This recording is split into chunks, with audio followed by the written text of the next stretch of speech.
بسم اللہ الرحمن الرحیم۔ میرا نام طلحہ عمیر ہے اور میں پولیس ٹریننگ سینٹر فاروق آباد میں ایز اے سب انسپیکٹر اپنے فرائض سر انجام دے رہا ہوں۔ آج ہم بات کریں گے پاکستان پینل کوڈ سے متعلق کہ یہ کس طرح اطلاق ہوا، اس کا کب یہ ڈیزائن ہوا، اس کی ہسٹری کیا ہے اور اس کی ایکسٹینٹ کیا ہے، اس کی جیورسڈکشن کہاں تک ہے اور اس میں ایکسیپشنز کیا کچھ ہیں۔ تو سب سے پہلے ہم اس کی ہسٹری کے بارے میں بات کرتے ہیں کہ جب مغل سلطنت تھی تو اس ٹائم پہ اسلامک لاء سے ریلیٹڈ یہ قاضی کا نظام تھا جو برصغیر میں نافذ العمل تھا۔ اس کے بعد جب گورے کی حکومت آئی تو اس نے جو ہے نا ایک لاء کمیشن اپروو کیا جس میں لارڈ میکالے تھے جس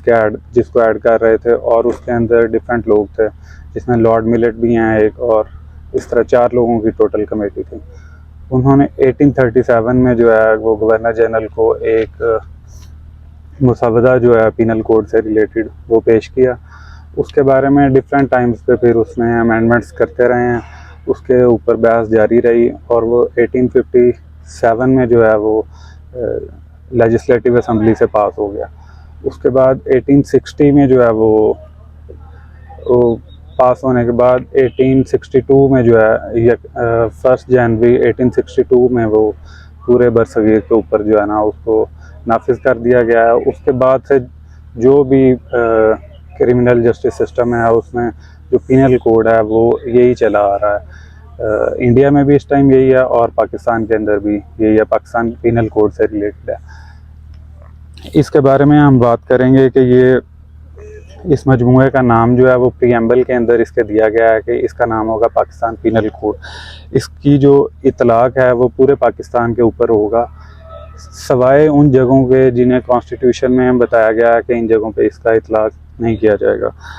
اس کے بعد جو اس کا سیکنڈ آرٹیکل ہے اس کے اندر بتایا گیا ہے کہ پاکستان میں جو جرائم ہیں جن کا یہ ارتکاب ہوگا تو ان کے سب کے اوپر پاکستان پینل کوڈ کا اطلاق ہوگا۔ اس کے اندر کچھ استثناء بھی دیے گئے ہیں، جس طرح پریزیڈنٹ ہے، گورنرز ہیں، ان کو اس سے استثناء ہے۔ اس کے علاوہ جو فارن سوورنز آتے ہیں ہمارے ملک میں، جس طرح بادشاہ کوئی آ جائیں تو ان کو اس سے استثناء ہیں۔ اس کے علاوہ جو سفیر ہیں دوسرے ملکوں کے، ان کو اس سے استثناء ہے۔ اس کے علاوہ جو غیر ملکی فوجی ہیں وہ جو ہمارے سوورنز کی یا ہمارے پرائم منسٹر کی یا کیبنٹ کی اپروول کے بعد پاکستان میں اپنی خدمات سر انجام دینے کے لیے آئے ہیں تو ان کو بھی اس سے استثناء حاصل ہے۔ اس کے علاوہ کوئی جنگی جہاز جو قابو آ جاتا ہے ہمارے کسی دشمن ملک کا، ان کو بھی اس سے استثناء حاصل ہے۔ اور کوئی کارپوریشن ہے اگر پاکستان کے اندر فنکشن کر رہی، کوئی کمپنی ہے، اس کے کسی ملازم سے کوئی غلطی ہوتی ہے تو ملازم جو ہے اس کو سزا دی جائے گی، اس کا ٹرائل کیا جائے گا، نہ کہ کارپوریشن کا۔ اس کے بعد آرٹیکل 3 ہے ان جرائم سے متعلق جو پاکستان سے باہر کیے گئے ہوں، جو کوئی پاکستانی پاکستان سے باہر گیا ہو یا پاکستان کی کوئی سلطنت کا ملازم ہو اور وہاں پہ اپنے فرائض سر انجام دے رہا ہے اور وہاں پہ کوئی وہ جرم سرزد کرتا ہے، ایسا جرم جو پاکستان پینل کوڈ کے مطابق قابل سزا ہے، اس کو جو ہے اس کا ٹرائل پاکستان کے اندر چلایا جائے گا اور اس کو سزا دی جائے گی۔ اس کے علاوہ جو ایکسٹرا ٹیریٹوریل جرائم ہیں، وہ جرائم جو پاکستان کی حدود سے باہر ایسی جگہ پہ ہوتے ہیں جو پاکستان کا حصہ تصور ہوتی ہے، جس طرح کوئی بحری جہاز ہیں، کوئی ہوائی جہاز ہیں جن کے اوپر پاکستان کا ایمبلم لگا ہوا ہوتا ہے، تو ان کے اوپر اگر کوئی بھی کرائم کمٹ ہوگا تو وہ اسی طرح تصور کیا جائے گا کہ پاکستان کے اندر ہوا ہے۔ اسی طرح پاکستانی ایمبیسیز ہیں جو دنیا کے مختلف ممالک میں، ان کے اندر جو بھی کرائم کمٹ ہوگا وہ اسی طرح ہوگا کہ جس طرح پاکستان کی حدود کے اندر کوئی کرائم واقع ہوا۔ اس کے علاوہ آرٹیکل 5 ہے۔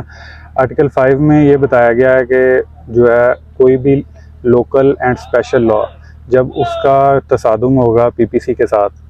تو ان دونوں کے تصادم کی صورت میں، مطلب کوئی ایسا جرم جو PPC کے تحت بھی قابل سزا ہے اور کسی لوکل اینڈ اسپیشل لاء کے مطابق بھی قابل سزا ہے، تو ہمیشہ لوکل اینڈ اسپیشل لاء جو ہے وہ پریویل کرے گا اور PPC جو ہے وہ نافذ نہیں ہوگا۔ جی، السلام علیکم۔